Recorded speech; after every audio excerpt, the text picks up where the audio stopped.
It's a Tuesday morning. I'm sitting at my kitchen table in my pajamas, cup of coffee in hand, just doing a routine check-in call with my wedding venue.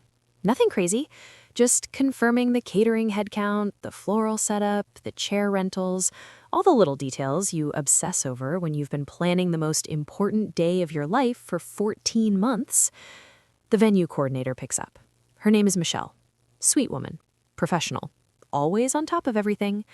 I say, "Hey, Michelle, just calling to confirm everything is still on track for our date, Saturday, June 14th.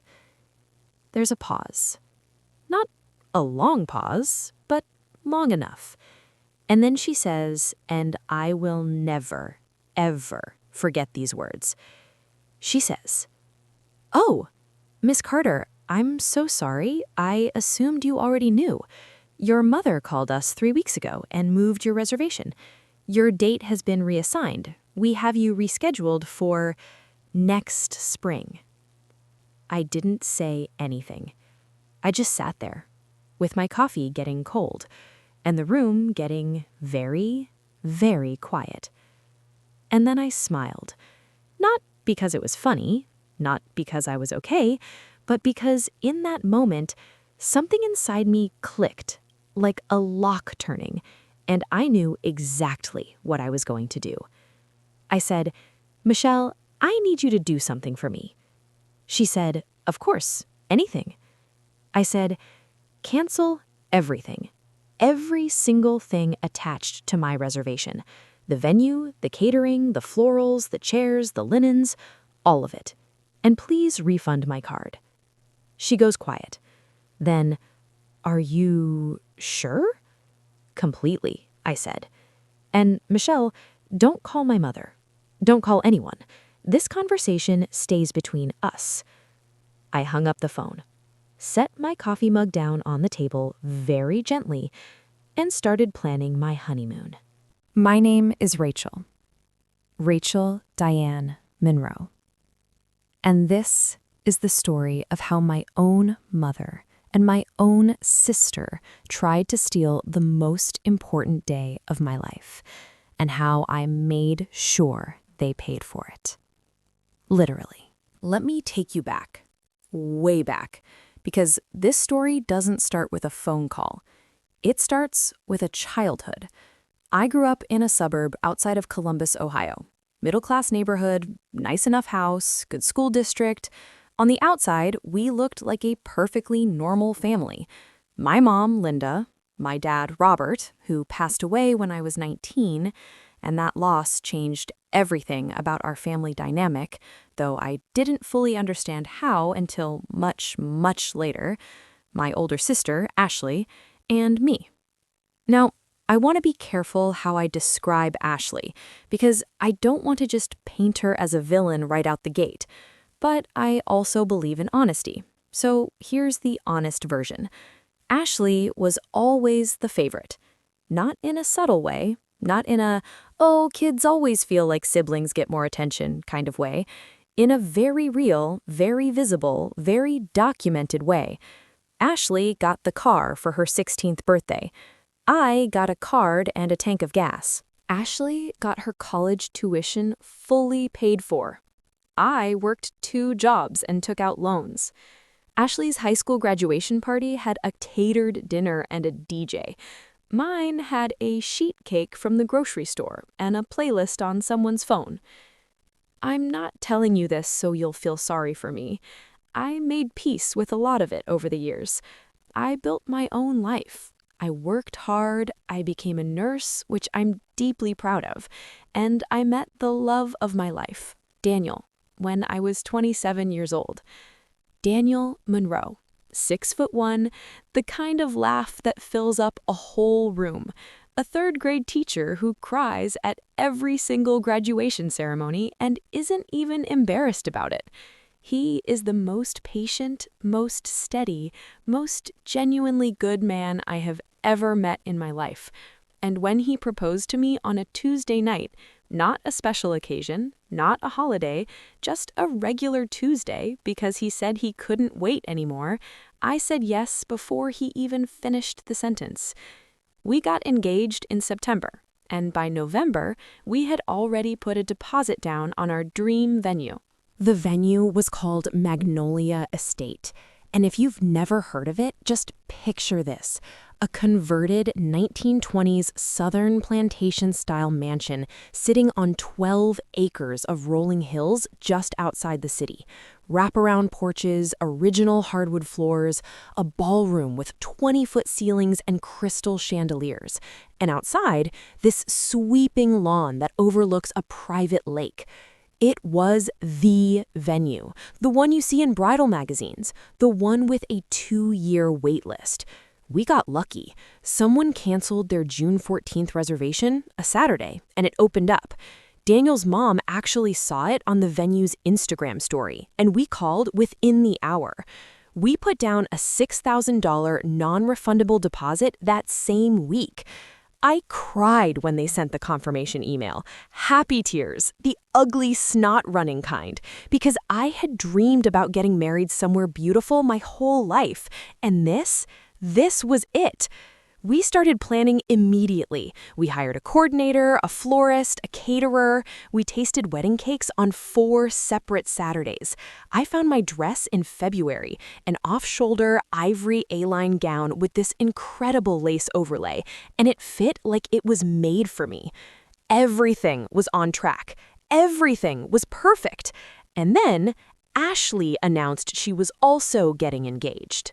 Her boyfriend, now fiancé, was a man named Todd.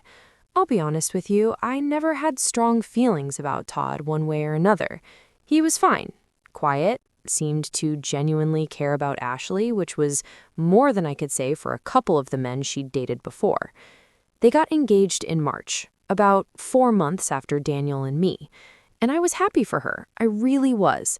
I reached out immediately, congratulated her, offered to help, suggested we do a joint bridal event since our planning would overlap. I thought it could actually be something sweet. 2 sisters getting married the same year, building something together. Ashley seemed excited. Mom seemed excited. But then something shifted. It was subtle at first. Little comments at Sunday dinners. Mom saying things like, "Ashley's been looking at Magnolia Estate too. Have you considered maybe doing a different venue, Rachel? Give her the first pick since she's older, Rachel." I laughed that off. Older? We're adults. That's not how any of this works. Then Ashley called me one evening, and she was going on and on about how she'd always dreamed of an outdoor summer wedding, and how she loved June, and how Saturdays were the only day that worked for her because Todd's family traveled and weekdays were impossible. And somewhere in that conversation, buried in all that rambling, she mentioned that she'd looked into Magnolia Estate and that June 14th was exactly the kind of date she'd been hoping for. I said, very clearly, "Ashley, I have June 14th. We put the deposit down in November. You know this." She got quiet, and then she said, "I know, I really love that date." I didn't think much of it at the time. I figured she'd find another date, another venue. There are other beautiful venues in Columbus. This wasn't the only option. I was wrong, because what I didn't know was that after that phone call, Ashley went straight to our mother, and the 2 of them, my mother and my sister, started making plans. Without me, without Daniel, without even the basic human decency of a conversation. So let me bring you back to that Tuesday morning, the phone call with Michelle. After I hung up, I sat in my kitchen for about 20 minutes, just completely still, processing. My mother had called the venue, pretending to be me, or at the very least, representing herself as my family and having the authority to make changes. She told them there was a scheduling conflict and that we needed to push our date to the following spring. She'd given them Ashley's name as the replacement booking for June 14th. And the venue, because my mother had all the account details, because she'd been CC'd on several confirmation emails when I made the mistake of including her in the planning process early on, they believed her. They moved us. They gave our date, our paid-for, carefully chosen, deeply meaningful date to my sister. And nobody called me. Not my mother, not Ashley, not the venue. Well, they assumed I already knew, because why would a family member lie about something like this? 3 weeks. The swap had happened 3 weeks before I found out. And in those 3 weeks, my mother and sister had been going around planning Ashley's wedding for my date, my venue, and I had no idea. Now, here's where I need to tell you something important about myself. I am not a person who explodes. I don't scream, I don't make scenes. When I am hurt, when I am truly, deeply, soul-level hurt, I go quiet. I go very quiet. And I think. Clearly, calmly, surgically. So after those 20 minutes in the kitchen, I called Daniel. He answered on the second ring, the way he always does. I told him everything, in a flat, controlled voice, the way I would talk to a patient's family in the ICU when the news wasn't good. When he finished, he didn't say anything for a moment. Then he said, "What do you want to do?" Not, "We should call your mom." Not, "Let's try to work this out." Not, "Maybe there was a misunderstanding." He asked me what I wanted to do. That man, I will love him for the rest of my life. I said, "I already canceled everything." Another pause. Then, "Okay." "And I want to go to Hawaii," I said. "I want to get married on a beach in Maui with just us and a minister, and then I want to spend 2 weeks doing absolutely nothing." He said, "I'll look up flights tonight." Before I keep going, because it gets so much messier, I promise you, if you are watching this and you can relate to even a fraction of what I'm describing, if you know what it feels like to be the overlooked one, the one who had to earn everything while someone else was handed it, the one who finally built something beautiful, only to have it threatened by the people who were supposed to love you most, hit that subscribe button right now, because this channel is for you. Every single story here is for you, and I am just getting started. Now, back to the chaos. Daniel and I spent the next several days moving quietly and deliberately. We contacted our wedding vendors directly, our florist, our caterer, our photographer, our DJ. We let each of them know that our event was canceled, explained that there had been a serious breach of contract involving our venue reservation, and asked each of them to release us from our agreements. Most of them were incredibly gracious about it. Our photographer, a woman named Jasmine, even offered to come to Hawaii if we wanted professional photos. We took her up on it. Best decision we ever made. The venue, Magnolia Estate, was a little more complicated. Michelle, bless her heart, was horrified when she understood the full scope of what had happened. She pulled the records. She could see that the change request had come from an email address that was similar to mine, but not mine. My mother had created a spoofed address, or more likely just emailed from her own account saying she was calling on my behalf. The venue's protocol didn't require identity verification for date changes made by a family account holder. She apologized profusely. She refunded my deposit in full, all $6,000, because the venue acknowledged their process had been compromised. But here's the part I want you to sit with. Ashley had already gone in and signed a new contract under her name for June 14th. She had already paid a small booking fee, I think it was around $2,000, to secure the date. And she had started making vendor arrangements of her own, using Magnolia Estate's preferred vendor list. Some of those vendors had started drafting contracts. Some had accepted deposits. When I canceled my original reservation, it triggered a review of the entire account history. And when Magnolia Estate's management team looked at what had happened, the unauthorized date change, the deceptive email, the full paper trail, they had a legal and ethical obligation to sort it out. They contacted Ashley directly. They told her that the date had been secured through an unauthorized account action, and that while they were sorry for the confusion, they could not honor a contract built on a fraudulent transfer. Her booking for June 14th was canceled. She was told she was welcome to rebook for any available future date. At minimum, there were no Saturdays available until the following October. And all the vendors she'd already contacted, the caterer, the florist, the chair rental company, the string quartet she'd booked for the cocktail hour, they had contracts, and those contracts had cancellation clauses. The total cost of the cancellations, the lost deposits, the penalty fees, close to $30,000. Not because I did anything to make that happen, but because my mother and sister had started spending money on a wedding they had no legitimate right to be planning in the first place. June 14th. I was in Maui. Daniel and I had gotten legally married 3 days earlier, a small ceremony on the beach at sunrise, just us, Jasmine behind the camera, and an officiant named Paul who wore a Hawaiian shirt and cried more than either of us. We exchanged vows with the Pacific Ocean behind us and the sky turning every shade of gold and pink. It was the most perfect morning of my entire life. And while I was sitting on a lanai in a resort hotel eating fresh mango and watching the ocean, my phone started lighting up. My mother called 4 times. I didn't answer. Ashley called twice. I didn't answer. My Aunt Diane, who, to her credit, had zero knowledge of any of this, sent me a text that said, "Rachel, something is wrong. Ashley showed up to her wedding and the doors are locked. Your mom is upset. Do you know what's happening?" I knew exactly what was happening.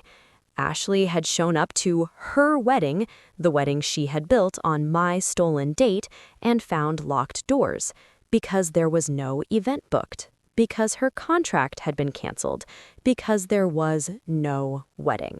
And there was a bill waiting for her. $30,000, spread across a dozen vendors who'd done preliminary work, signed contracts, and were owed their cancellation fees. My mother, from what I pieced together later, stood in the parking lot of Magnolia Estate and screamed on the phone for nearly 20 minutes. At the venue staff, at the vendors, at me, even though I didn't answer.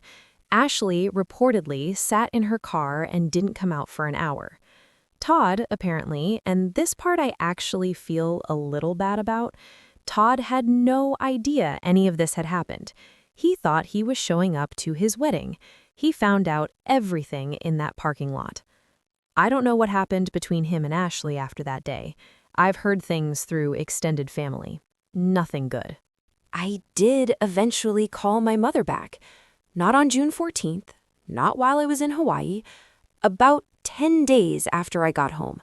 Once Daniel and I had settled in, once the honeymoon afterglow had given me enough emotional padding to have the conversation without falling apart. She answered on the first ring. The first thing she said was, "How could you do this to your sister?" Not, "I'm sorry," not, "I know I crossed a line." How could I do this? I want you to understand.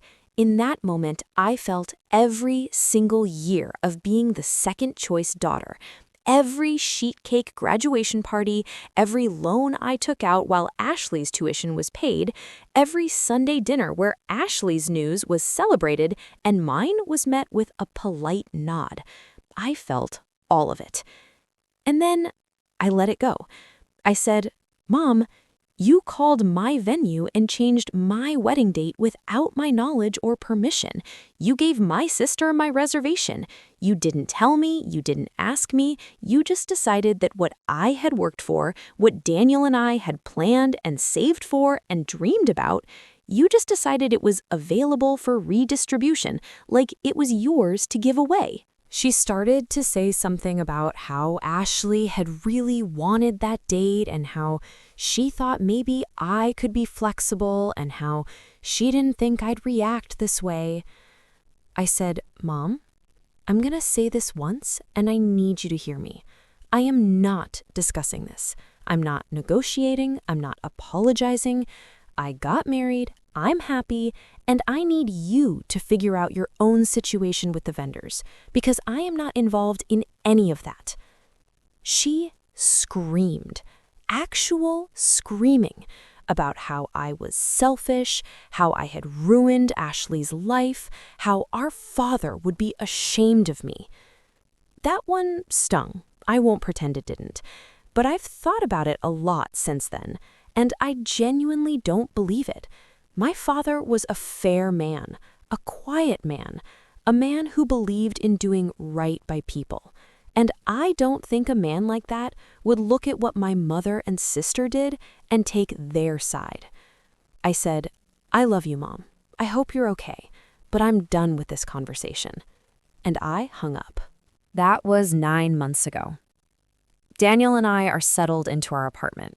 We have a rescue dog named Biscuit, a 3-year-old golden retriever who thinks he's a lapdog and has absolutely ruined our couch, and we don't care even a little.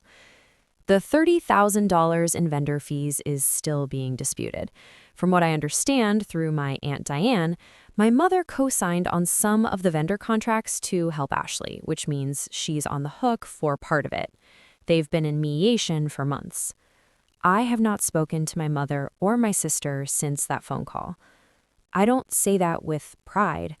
I say it with grief, actually, because I genuinely mourned the family I wished I'd had. I cried about it.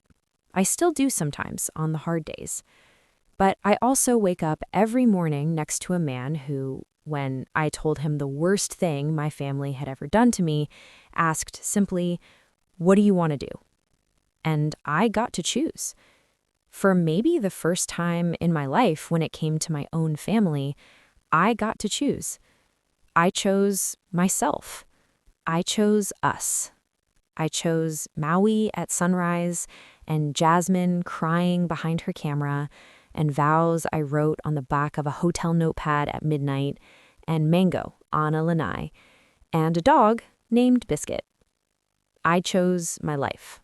If this story hit something in you, if you've ever been the Rachel in your family, the one who builds quietly while someone else gets handed everything, I want you to know you are not alone and you are not wrong for protecting yourself. Subscribe to this channel, share this video with someone who needs to hear it, and leave me a comment below. Tell me, what would you have done? Because I read every single one. I'll see you in the next story. And remember, it's never too late to choose yourself.